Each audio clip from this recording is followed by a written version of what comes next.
Hi, welcome to Yellow Chair Chats. I'm your host, Mary Hewitt of Unlocking Childhood. In these quick segments, I'll be sharing big ideas about all things children and childhood. So pull up a seat, settle in, and let's go.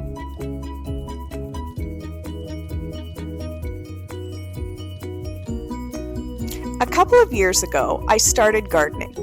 One of the many things I noticed while learning to garden is that I was essentially creating an ecosystem in my backyard. Everything I did or did not do had some effect on other elements in the system. When I added a bird feeder, birds came. When I added a bird bath, more birds came. When I noticed my plants were wilting, I added fertilizer or changed my watering schedule. You get where I'm going with this. As much as the plants, the soil, and the bumbling bees, I too was a vital part of this interconnected ecosystem. And because I often find so many parallels between nature and everyday life, this got me thinking about the work we do in classrooms. I quickly realized that classrooms are essentially ecosystems too. Everything we do and the other parts of the system do has an impact on all other components, for better or for worse. Today we're going to focus on the role of the educator in the classroom ecosystem. Consider this. When you're maintaining a vegetable garden, there are a few ways you can go about it as a gardener. Much like as educators, our approaches can vary. Let's start illustrating the parallels I see in this analogy.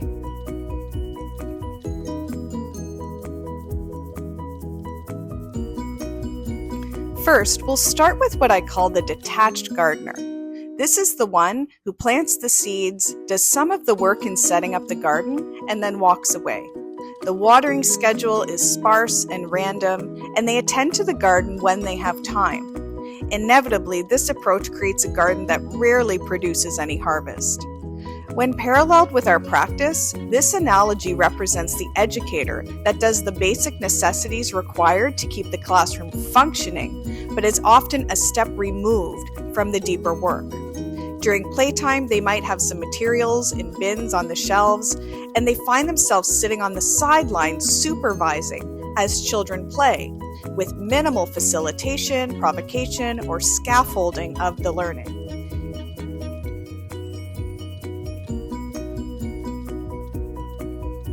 On the other end of the spectrum, we have what I call the bonsai gardener. This is the one who is overly meticulous, has a highly rigid and structured maintenance schedule, and spends much of their time doing what they think is best for the garden's care and maintenance, molding it into what they want it to look like and be.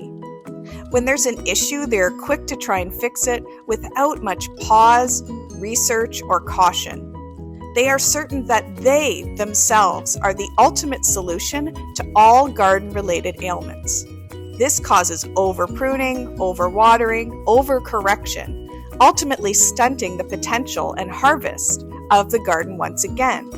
In connection to our practice, this is the educator who views themselves as the sole knowledge keeper and the locus of ultimate control within the classroom. If we were to walk into this educator's classroom, we would see plenty of evidence of the educator's contributions, posters, decorations, pre-planned activities, and so on, but very little evidence of the children.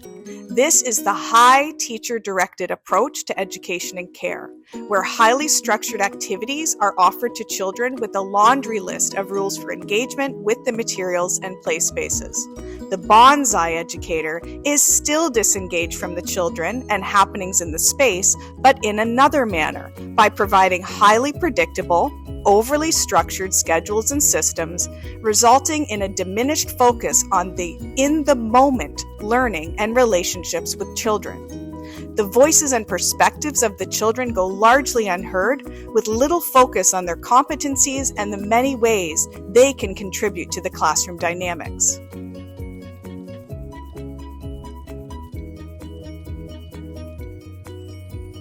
Finally, right in the middle ground, the sweet spot of the two ends of this spectrum that we're talking about, we have what we call the green thumb gardener. This gardener's approach is to work with nature in a responsive and highly observant manner. They know what's happening with each and every plant, often finding ways to support the plants without unnecessary over-intrusion. They are humble in their approach, understanding that they need to be very observant and have a close kinship with all components of the ecosystem to truly know when and how to support, and when and how to allow nature to work on its own behalf. They are careful and thoughtful when pruning and positioning the plants. They do a soil check before deciding to water, and they don't panic when their plants aren't flowering and producing fruit. They allow the plants to teach them what they need, not the other way around. You get the idea. In the end, and in my experience, this is what produces a bountiful harvest and a thriving ecosystem. In our practice, the parallel I see here is what I call the engaged approach to education and care. The educator with this approach often lives in the moment with children, building strong connections as they gradually come to know each and every child. They are keen observers and good listeners, and see the value of documenting the children's learning as a way to inform next steps. They see themselves as co-learners with children, not the sole knowledge keepers or detached supervisors of children. They are facilitators and scaffolders. They are highly responsive, understanding when to lean in and when to lean out as children learn, play, and grow. In this classroom, there's significant evidence of the children's identities, voices, and perspectives. And it is always clear that the residents of this classroom are on a learning journey together.